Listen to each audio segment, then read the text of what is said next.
하나님의 말씀은 요한복음 6장 41절에서 59절까지 말씀입니다.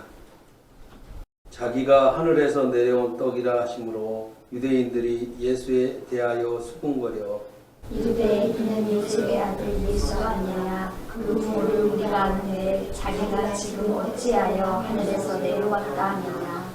예수께서 대답하여 이르시되 너희는 서로 수군거리지 말라. 나를 보내신 아버지께서 이끌지 아니하시면 아무도 내게 올 수 없으니 오는 그를 내가 마지막 날에 다시 살리리라. 선지자의 글에 그들이 다 하나님의 가르치심을 받으리라 기록되었은즉 아버지께 듣고 배운 사람마다 내게로 오느니라. 이는 아버지를 본 자가 있다는 것이 아니니라. 오직 하나님께서 온 자만 아버지를 보았느니라. 진실로 진실로 너희에게 이르노니 믿는 자는 영생을 가졌나니 내가 곧 생명의 떡이니라. 너희 조상들은 광야에서 만나를 먹었어도 죽었거니와 이는 하늘에서 내려오는 떡이니 사람으로 하여금 먹고 죽지 아니하게 하는 것이니라. 나는 하늘에서 내려온 살아있는 떡이니 사람이 이 떡을 먹으면 영생하리라. 내가 줄 떡은 곧 세상의 생명을 위한 내 살이니라 하시니라. 그러므로 유대인들이 서로 다투어 이르되 이 사람이 어찌 능히 자기 살을 우리에게 주어 먹게 하겠느냐. 예수께서 이르시되 내가 진실로 진실로 너희에게 이르노니 인자의 살을 먹지 아니하고 인자의 피를 마시지 아니하면 너희 속에 생명이 없느니라. 내 살을 먹고 내 피를 마시는 자는 영생을 가졌고 마지막 날에 내가 그를 다시 살리리니. 내 살은 참된 양식이요 내 피는 참된 음료로다. 내 살을 먹고 내 피를 마시는 자는 내 안에 거하고 나도 그의 안에 거하나니. 살아계신 아버지께서 나를 보내심에 내가 아버지께로 말미암아 사는 것 같이 나를 먹는 그 사람도 나로 말미암아 살리라. 이것은 하늘에서 내려온 떡이니 조상들이 먹고도 죽은 그것과 같지 아니하여 이 떡을 먹는 자는 영원히 살리라. 이 말씀은 예수께서 가베나움 해당에서 가르치실 때 하셨느니라. 아멘. 우리는 정치인이라면 국회의원을 총칭해서 말합니다. 그들은 법안 처리할 때 보면 여야가 나누어서 다투고 또 수군거리는 이런 모습을 봅니다. 그러나 그들이 세비 인상이나 해외 출장을 나갈 때는 아주 신속하게 단합을 하는 모습을 우리가 볼 수 있습니다. 그래서 많은 국민들로부터 지탄의 대상이 바로 정치인이 아닌가 이런 생각을 해보았습니다. 이 유대사회에서 최고의 그 의결기관이 있었는데 그 의결기관이 무슨 기관이었냐면 바로 사내들인 공회입니다. 이 사내들인 공회는 바리새인과 사두개인과 혹은 율법학자 혹은 서기관 등으로 이제 구성이 되어 있는데 백성의 대표로서 이 사내들인의 그 의장은 대제사장이 맡습니다. 그리고 구성원이 한 70명 정도 이렇게 이루고 있습니다. 그래서 이 사람들을 토탈 합치면 대략 한 71명 이렇게 보는 겁니다. 그래서 왜 한 명일까요? 한 명이 이렇게 남죠. 70에서 한 명 딱 남습니다. 저는 이것을 보면서 이런 생각을 해보았습니다. 바리새인이 35명, 사두개인이 35명 이렇게 해가지고 70명 대제사장이 이렇게 의장이 되니까 어떤 의견이 나오면 어떻겠어요? 바리새인과 사두개인이 이제 수군거리고 다툼이 일어나죠.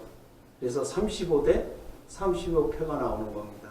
그러면 대제사장이 이제 최종 의결권을 갖고 그 의견에 대해서 찬반을 나누는 거죠.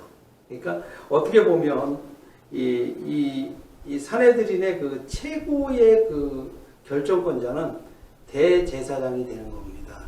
이래서 우리도 마찬가지죠. 국회의원 수가 300명인데 한 150명씩 100명씩 정확히 딱 나눠져 있다 그러면 우리는 영원토록 그 논쟁이 끝나지 않을 거예요. 왜? 300명이니까 301명이 딱 돼야 되는데 이런 부분들을 우리가 보면서 그래도 이 유대인들은 조금 지혜로웠다 이렇게 한번 보는 겁니다. 그러면서 이 유대인들은 바리새인들과 이 사두개인이 만나면 그 견혼지간이라 그러죠. 원숭이와 개가 만나면 맨날 싸운다는 얘기입니다. 이처럼 그들은 왜 이렇게 서로 다툼이 일어났냐면 신앙생활에 있어서 물과 불과 같은 존재들입니다. 그래서 이들은 사두개인들은 현실주의자들입니다. 그래서 이 당시에 그 유대인들을 식민지배했던 나라가 로마였는데 친로마 성향을 가지고 있습니다. 그래서 이 친로마 성향이라고 얘기하는 것은 바로 그들의 문화를 이제 받아들이는 겁니다. 로마의 문화. 그것이 로마의 문화는 어떤 문화냐면 바로 헬라니즘이라고 해가지고 쾌락주의적인 묘소를 가지고 있어요. 그래서 현실주의입니다. 그래서 이 세상은 이것으로 끝난다라는 겁니다. 내세가 없는 세상이에요. 그래서 이 사두개인들은 이제 그 영향을 받아서 이 현세주의자였기 때문에 뭐 굳이 이 세상을 뭐 어렵게 살겠느냐, 그냥 그 로마와 그 친하게 지내서 그들에게서 얻어낼 수 있는 건 얻어내고 그냥 사는 겁니다. 이것이 바로 사두개파 사람들의 모습입니다. 이 사두개인들은 성전의 그 모든 일들을 맡은 레이지파 사람들이 주류를 이루고 있었고 또 그들의 모습이었습니다. 그리고 이 바리새인들은 어떤 사람들이었냐면 바로 내세주의자들이에요. 부활을 인정했고 또한 로마와 이 반로마 정서를 가지고 있었습니다. 그래서 헬라니즘에 대해서 이제 반대적인 모습이었어요. 그래서 그들은 이 바리새인들은 굉장히 검소하고 또 도덕적인 사람들이 많았어요. 사실은 그런 사람들이었기 때문에 서로 이렇게 맞지를 않아요.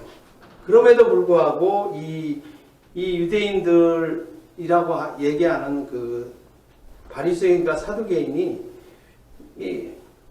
어떤 면에서는 또 단합이 잘 됩니다. 그것은 뭐냐면 자신들의 그 기득권에 대한 도전을 받았을 때 그들은 그 아주 다 신속한 단합을 이루죠.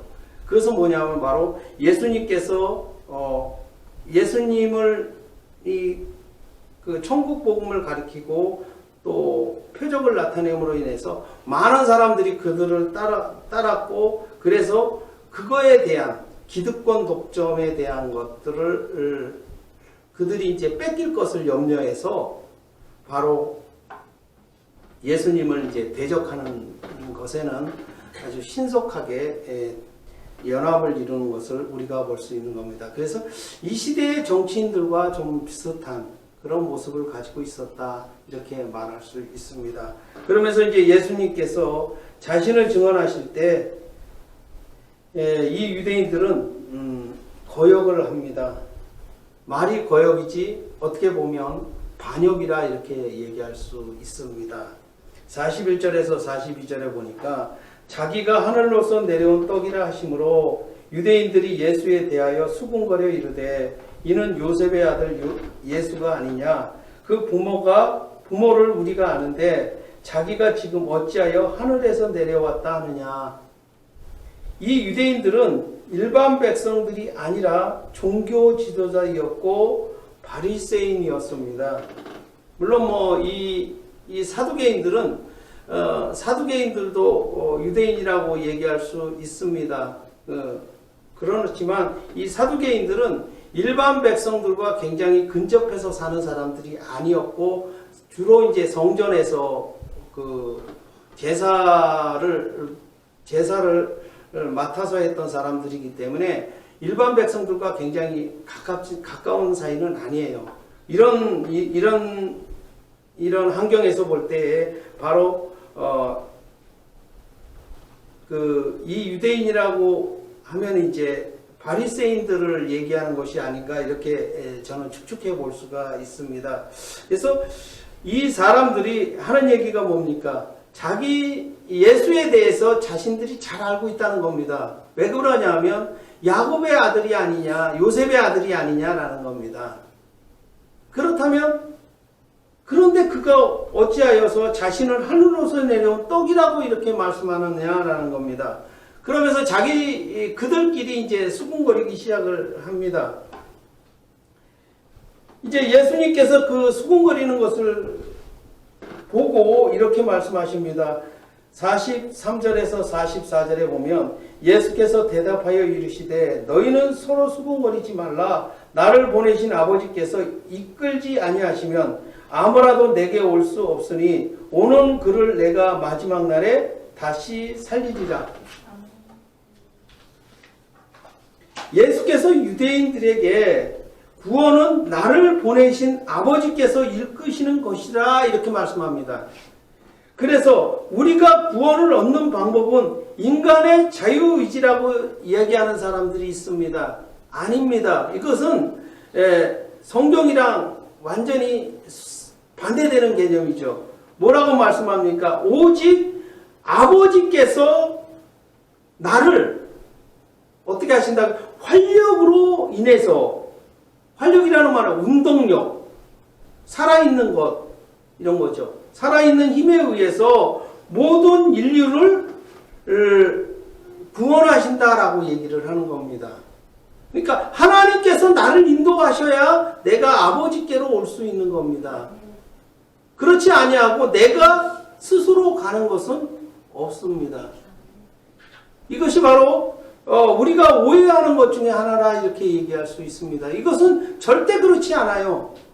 내가 온 것 같지만 아버지께서 나를 이곳까지 인도하셨다는 사실, 이것을 잊어서는 안 됩니다. 우리가 예배할 때마다 이런 생각을 합니다. 이 예배할 수 있는 사람은 아무나 예배하는 것이 아니에요. 우리가 전도하다 보면 알지 않습니까? 교회 문을 들어오질 못해요. 막 끌고 들어와도 안 들어온대요, 교회를. 왜 못 들어옵니까? 하나님께서 그를 인도하지 않으셨기 때문에 그런 겁니다. 그래서 늘 우리가 그런 현상들을 바라보면서 이것은 내가 자유의지대로 온 것이 아니라 하나님께서 나를 이끄심에 의해서 구원을 받았다라는 사실을 깨달으시는 저와 여러분이 되어야 되겠습니다. 그러면서 예수께서 이사야의 예언을 인용하십니다. 45절에 선지자의 글에 그들이 다 하나님의 가르치심을 받으리라 기록하였은즉 아버지께 듣고 배운 사람마다 내게로 오느니라. 아버지께서 창세전에 택한 백성에게 교훈하실 때 그 자녀들은 예수에게로 인도함을 받는다라고 말씀합니다. 우리가 주일 아침에 교회에 올 수 있는 것도 바로 하나님 아버지께서 인도하심을 받았기 때문이라 이렇게 얘기할 수 있는 겁니다. 자, 어떤 분들은 이런 얘기를 합니다.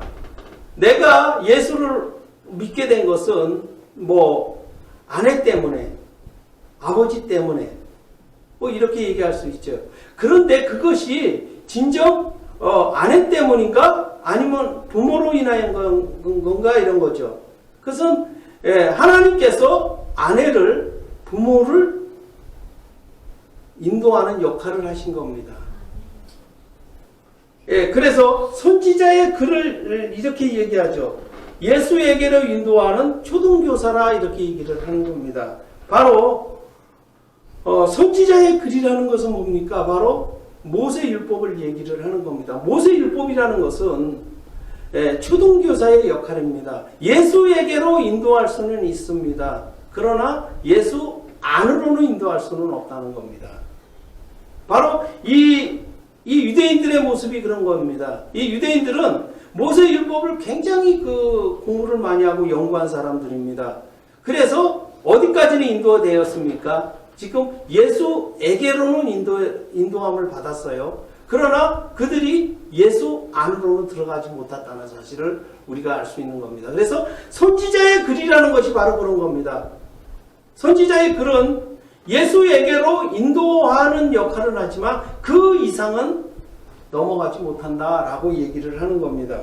그러면서 46절에 이는 아버지를 본 자가 있다는 것이 아니라 오직 아버지에게서 온 자만 아버지를 보았느니라 이렇게 말씀합니다. 이 유대인들은 아버지께 듣고 배운 사람들입니다. 그래서 이 유대인들은 선지자의 글이 예수에게로 인도함을 받았습니다. 그런데 이 유대인들은 오직 하나님에게서 온 자들이 아니기 때문에 아버지를 보지 못하였다라고 얘기를 하는 겁니다. 우리가 보았다는 것과 예수에게로 갔다는 것은 다른 겁니다. 보았다는 것은 뭐예요? 예수를 알았다는 겁니다. 알고 이해하고 깨달았다는 거죠. 그리고 예수에게로 인도함을 안으로 들어갔다라고 얘기를 하는 겁니다. 그래서 요한복음 8장 44절에 보면 너희는 너희 아비 마귀에게서 났으니 너희 아비의 욕심대로 너희도 행하고자 하느니라. 그는 처음부터 살인한 자요 진리가 구석에 없으므로 진리에 서지 못하고 거짓을 말할 때마다 제 것으로 말하나니 이는 제가 거짓말장이요 거짓의 아비가 되었습니다. 예수께서 바리새인들에 대해서 이렇게 말씀하시는 겁니다. 바로 너희는 너희 아비가 거짓이다, 거짓말장이다, 바로 사단이다 이렇게 얘기를 하는 겁니다. 그래서 너희가 어디서 왔다고요? 아비 마귀에서 온 자이기 때문에 하나님을 보지 못한다라고 말씀하는 겁니다.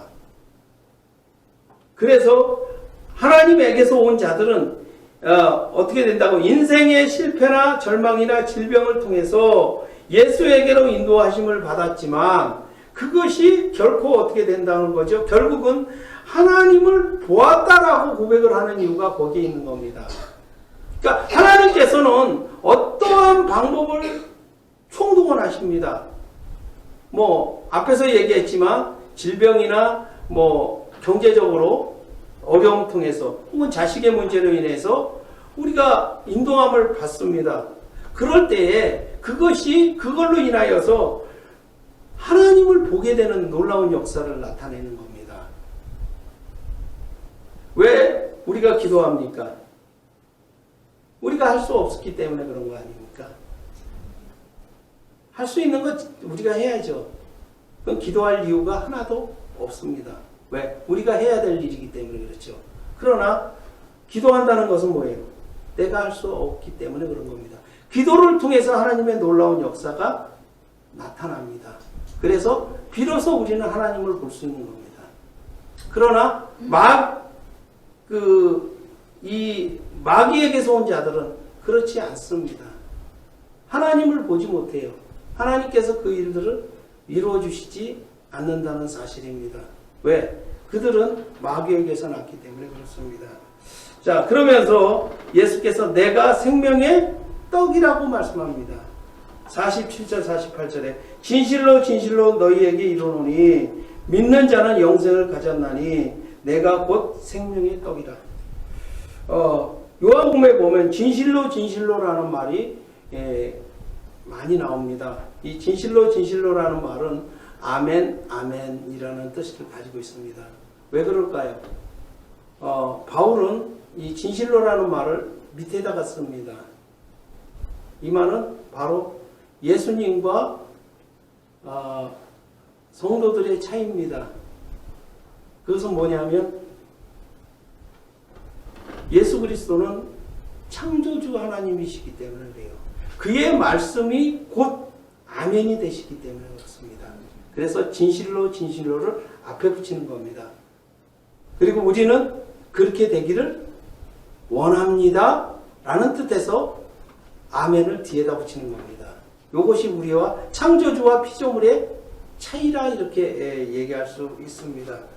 그러면서 하나님께서 예수 그리스도를 믿는 자에게 영생을 가졌다라고 말씀합니다.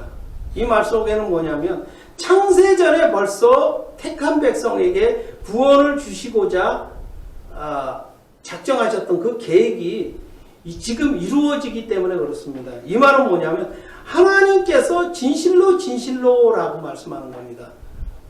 벌써 계획을 세웠다는 얘기는 뭐예요? 그것이 이루어질 것을 확신하는 겁니다. 그러니까 과거, 현재, 미래 이것이 초월해서 일어나는 일이기 때문에 그렇습니다. 그렇기 때문에 바로 그 일을 위해서 영생을 가졌다라고 말씀하는 겁니다. 완료형을 사용하는 겁니다. 예수께서 선지자에게 예고하셨던 대속의 사역을 통하여 이루실 생명의 떡이시기 때문에 변개할 수 없다라고 말씀하고 있는 겁니다. 그러면서 예수께서 만나를 먹었던 사람들은 광야 40년 동안 살았지만 결국은 다 죽었습니다. 그러나 나를 믿는 사람은 영원히 죽지 아니한다라고 말씀하셨습니다. 이것이 바로 하나님의 말씀입니다. 그리고 예수 그리스도를 통한 영원한 생명의 떡이라 이렇게 말씀하는 내용이기도 합니다. 49절에서 50절에 보니까 너희 조상들은 광야에서 만나를 먹어서도 죽었거니와 이는 하늘로서 내려온 떡이니 사람으로 하여금 먹고 죽지 아니하게 하는 것이니라. 나는 하늘로서 내려온 살아있는 떡이니 사람이 이 떡을 먹으면 영생하리라. 여호와께서 백성들을 대신하여 모세를 인도자로 세우셨습니다. 이 출애굽 사건은 바로 이 출애굽 사건을 통해서 이스라엘 자손들에게 만나와 메추라기를 공급해 주셨습니다. 그러나 이 이스라엘 자손이 이 만나와 메추라기를 먹었지만 그들이 광야에서 모두 죽었다는 사실입니다. 그리고 가나안 땅에 들어갈 수 있었던 사람이 누구냐면 여호수아와 갈렙과 2세대들입니다. 출애굽 2세대들만 들어갈 수 있었습니다.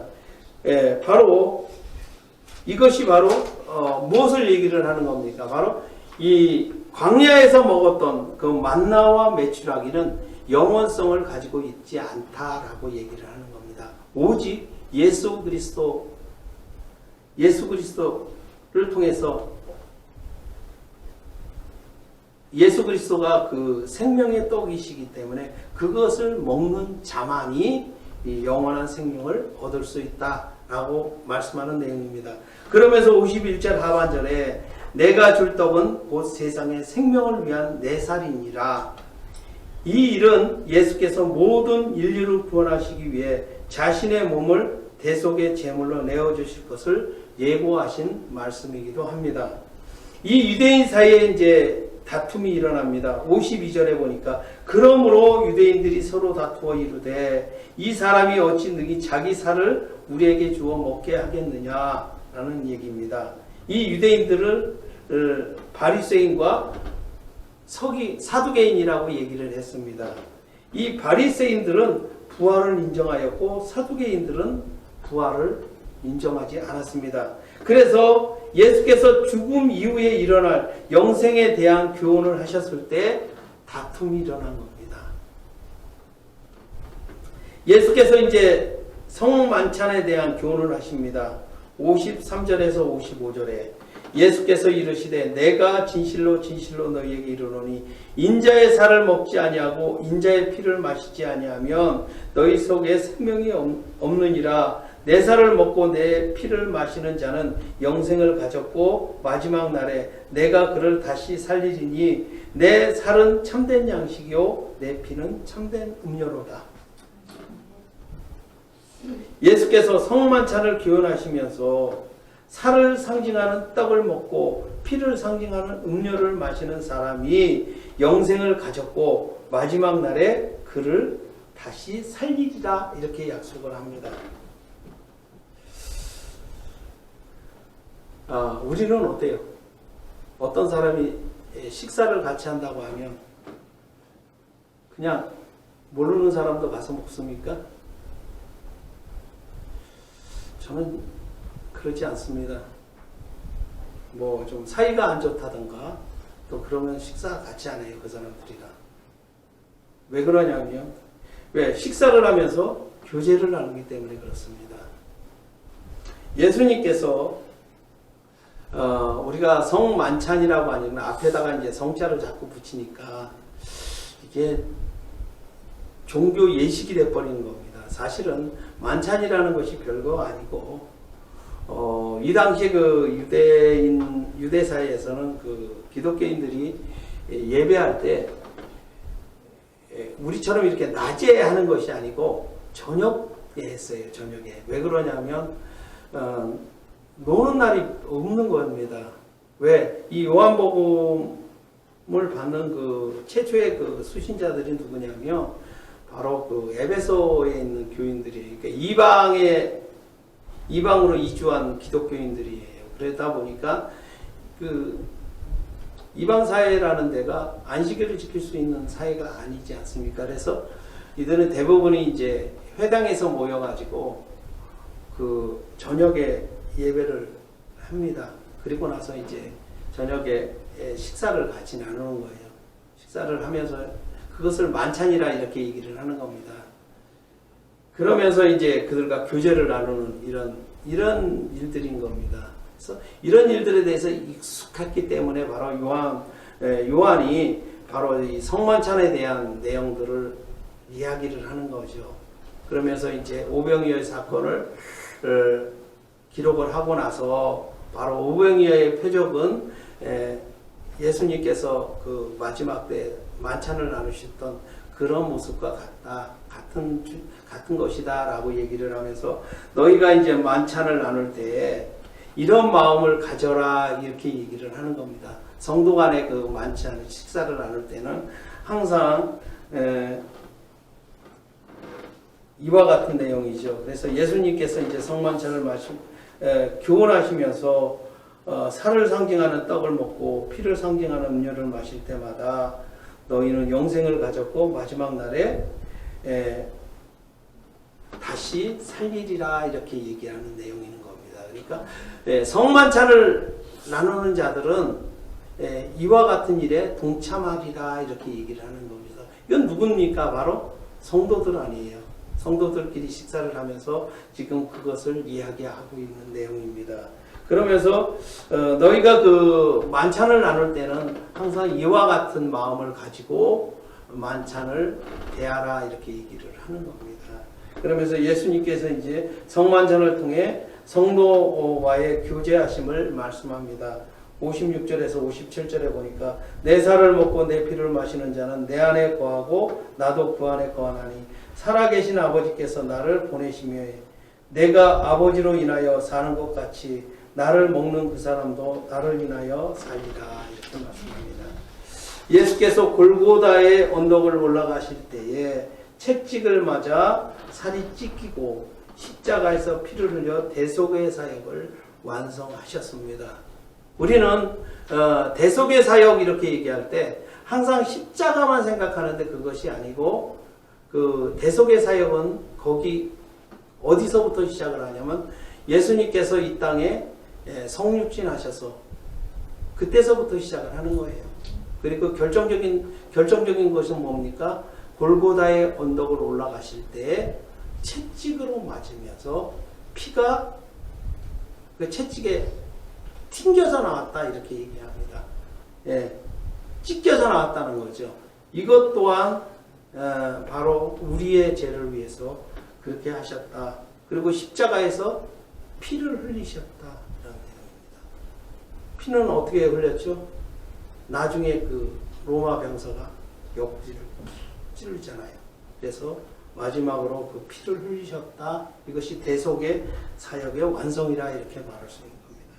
우리 성도들은 성만찬을 통하여 십자가의 고난과 부활의 소망을 가져야 하는 겁니다. 바로 예수님께서 오병이어의 표적을 보여주신 이유가 거기에 있는 겁니다. 그러나 이 오병이어를 가지고 그 만찬을 죽였던 그들의 모습은 어떻습니까? 억지로 왕을 세우려고 했는데 그들의 그 마음은 바로 이 먹을 것, 육신적인 먹을 것을 채워주는 자로 이렇게 이해를 했기 때문에 그들은 왕으로 이렇게 세우려고 했던 그런 모습을 우리가 볼 수 있는 겁니다. 그러면서 예수님께서 유대인들에게 하늘에서 내려온 떡을 먹는 사람은 영원히 살리라 이렇게 마무리를 짓습니다. 58절에 이것은 하늘에서 내려온 떡이니 조상들이 먹고도 죽은 그것과 같이 아니하여 이 떡을 먹는 자는 영원히 살리라. 어쩌면 예수님께서 지금 가베나움이라는 해당에서 모여서 저녁 식사를 나눴던 것 같습니다. 그러면서 이 저녁 식사를 나누면서 이 교훈을 하셨던 내용이라 이렇게 볼 수 있습니다. 그러면서 이제 예수님께서 예수님께서 이제 자기가 하늘에서 내려온 떡이라고 교훈하셨을 때 이 유대인들은 수군거렸고 또 어떤 이들은 또 육신의 부활을 교훈하셨을 때 서로 다툼이 일어나는 그런 결과를 만들어냈다는 사실입니다. 이 유대인들은 종교적인 지도자였지만 본질은 어때요? 독점적 기득권을 위해 살아가는 사단의 하수인이라 이렇게 얘기를 하는 겁니다. 그래서 이 유대인들에게 독점적 기득권이 예수께서 구원에 대한 핵심적인 가치를 교훈하셨을 때 거부감을 나타냈고 적개감을 나타낸 이유가 거기에 있는 겁니다. 예수께서 생명의 떡을 먹는 자에게 영생이 있다라고 말씀하셨습니다. 그런데 이 생명의 떡이신 예수 그리스도를 인격적으로 영접해야 되는데 그렇지 아니하고 어떻게 영접하랍니까? 수단적인 방법을 동원하는 거죠. 그것이 바로 억지로 왕을 세우려는 그들의 마음이었다는 사실입니다. 그리고 이 유대인들에게 있어서의 유대인들이 왜 거부하고 그들이 왜 예수를 죽이려고 했던 이유가 거기에 있는 겁니다. 자신들의 기득권에 대한 도전으로 보았기 때문에 그렇습니다. 예수께서 생명의 떡을 먹는 자에게 영생이 있다라고 말씀하셨습니다. 그런데 그것을 받아들이지 못하는 이유가 어디에 있습니까? 바로 그들은 하나님으로부터 온 자들이 아니고 사단으로부터 왔기 때문에 그렇다는 겁니다. 그래서 우리 모두가 다 그럴 수 있습니다. 우리는 늘 인생을 살아가면서 신앙생활하면서 자꾸 미혹을 받는 이유가 거기에 있는 겁니다. 사단들이 자꾸 유혹하는 방법이 그 방법이에요. 어떤 방법입니까? 이용하라는 겁니다. 예수를 이용하라는 거죠. 믿으라는 얘기가 아니라 이용해서 너희에게 사업하는 일이나 정치하는 일이나 또 인기를 얻는 일이나 명예를 얻고 권세를 얻는 일에 이용하라 이렇게 얘기를 하는 겁니다. 이것이 사단의 방법입니다. 그러나 예수님께서 뭐라고 말씀합니까? 너희는 그것보다는 생명이신 예수 그리스도를 믿으라 이렇게 얘기를 하는 겁니다. 그래야 영원한 생명을 얻는다라고 얘기를 하는 겁니다. 그래야 마지막 때에 다시 살아나리라 이렇게 말씀하는 내용입니다. 이 세상은 이것으로 끝나는 것이 아니에요. 내세가 우리에게 있다는 겁니다. 이 세상 사람들은 이것으로 다 끝난다라고 생각을 하기 때문에 문제가 있는 겁니다. 그래서 많은 사람들이 어떻습니까? 하나님의 말씀을 먹으라고 했을 때 그 말씀을 그냥 단순하게 받아들이는 겁니다. 어떻게 예수 그리스도의 살을 먹을 수 있는가? 어떻게 피를 먹을 수 있는가? 이렇게 받아들이는 겁니다. 그것이 아니라는 겁니다. 좀 더 우리가 좀 깊이 생각을 해야 되는 거예요. 신앙생활이라는 건 단순하게 생각을 해서는 안 되고 조금 더 깊이 생각을 해야 되는 거예요. 왜 그러냐면 독선으로 되어 있기 때문에 그래요. 예수를 믿지 않는 자들에게는 이것은 이상한 말씀이 되어버리는 겁니다. 우리가 식인종입니까? 뭐 이렇게 되어버리는 거죠. 그러나 우리는 그렇게 받아들이지 않잖아요. 예수의 피를 먹고 예수의 살을 먹으라고 얘기했을 때 식인종이라고 얘기하지 않잖아요. 바로 무엇을 얘기를 하는 겁니까? 에레미야 선지자가 얘기했던 것처럼 하나님의 말씀이 내려올 때 그 말씀을 먹으라 이렇게 말씀합니다. 우리 성도들은 하나님의 말씀인 성경을 읽고 묵상하고 암송하여서 그 중심에 담겨져 있는 그 생명의 말씀을 우리가 먹어야 되는 거예요. 받아들여야 되는 겁니다. 왜? 그 말씀에 뭐가 있기 때문에 그래요?